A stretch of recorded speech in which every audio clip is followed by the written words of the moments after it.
তোমরা যারা অনার্সে ভর্তি হতে চাচ্ছ বা ভর্তি হবে ফার্স্ট ইয়ারে এখন যে ভর্তি হবে তোমাদের কিন্তু সরকার ভর্তি সহায়তা দিতেছে।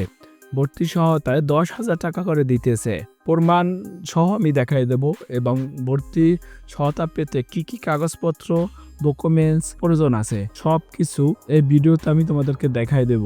তো ভিডিওটি না টেনে সম্পূর্ণ দেখো, তা আশা করি তাহলেই তোমরা জানতে পারবে ভর্তি সহায়তার জন্য কি কি কাগজপত্র প্রয়োজন হবে এবং তুমি কিন্তু এটি তোমার হাতে থাকা মোবাইল ফোনটি দিয়ে আবেদন করতে পারবে। একদম বিনামূল্যে কিন্তু তুমি আবেদন করতে পারবে। কিভাবে এটি করবে সেটি দেখাই দেব। প্রধানমন্ত্রী শিক্ষা সহায়তা ট্রাস্ট এই ওয়েবসাইটে চলে আসি, তাহলে এখান থেকে দেখবো উপবর্তী ও বিবিধ আর্থিক সহায়তা সংক্রান্ত হেল্পলাইন। এখানে যদি আমরা ক্লিক করি তাহলে কিন্তু আমাদের সামনে এই অপশনগুলো চলে আসবে। যেমন এখানে দরিদ্র মেধাবী শিক্ষার্থীর শিক্ষা প্রতিষ্ঠানের ভর্তি নিশ্চয়করণের ভর্তি সহায়তা প্রদান। আমরা যদি এখানে ক্লিক করি, আমরা এখানে ক্লিক করলে কিন্তু আমাদের সামনে এভাবে ওপেন হবে। তো এখানে আমরা দেখতে পাচ্ছি ভর্তি সহায়তা দরিদ্র মেধাবী শিক্ষার্থীদের জন্য অনলাইনে আবেদন ব্যবস্থা সিস্টেম।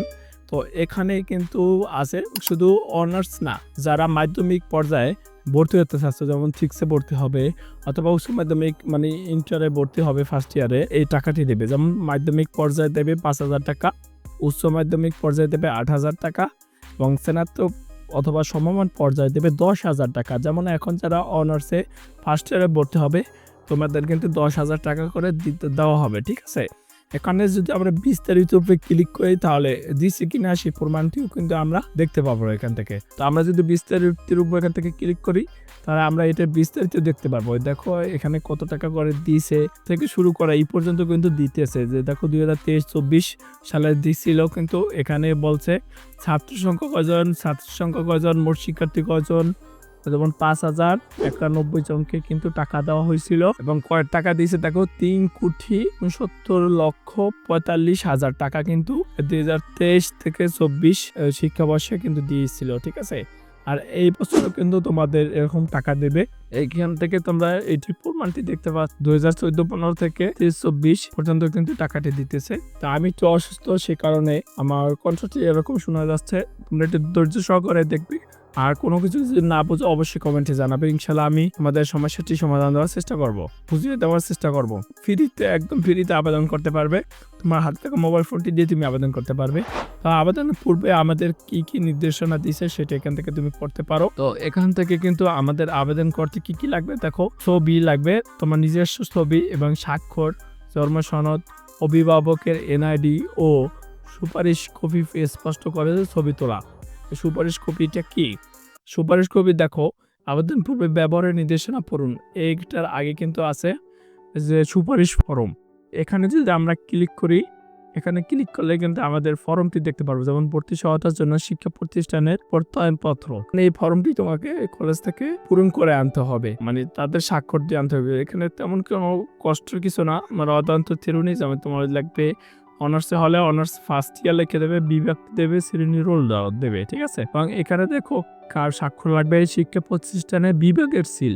তুমি যদি যেমন ব্যবস্থাপনা নিয়ে পড়ো তাহলে ব্যবস্থাপনার যে বিভাগের হেড আছে তার সিল মোহর লাগবে এবং বিভাগের প্রদানের স্বাক্ষর ও তারিখ সিল লাগবে, ঠিক আছে। এটা একদম তুমি কলেজে নিয়ে যাবে তাহলে হবে। এটি তোমাকে শুধু এখান থেকে 5 থেকে 10 টাকা খরচ করতে হবে, কারণ হচ্ছে এই দুইটি পিসটা তোমার প্রিন্ট দিয়ে নিতে হবে। ভর্তি সহায়তার জন্য প্রত্যয়নপত্র এবং উপরে আছে কি তোমার ভর্তি সহায়তার জন্য শিক্ষা প্রতিষ্ঠানের প্রত্যয়নপত্র, এই দুইটি খালি তুমি প্রিন্ট দিয়ে নেবে।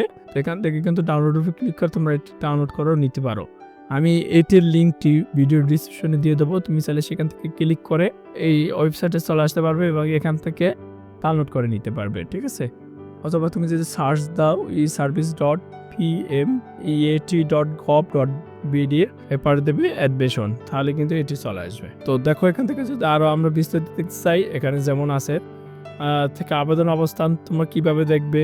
যেমন এখান থেকে বলছে যে তোমার প্রথমে করা লাগবে কি রেজিস্ট্রেশন করুন, মোবাইল ভেরিফাই করুন, লগ ইন করুন, আবেদন করুন, ড্যাশবোর্ড থেকে আবেদন অবস্থান জানুন, আবেদন করুন। এই যে দেখো আবেদন করুন, এখানে যদি আমরা ক্লিক করি অ্যাকাউন্ট না থাকে তাহলে নিবেদন করুন, এখানে নিবন্ধন করুনের উপরে ক্লিক করতে হবে।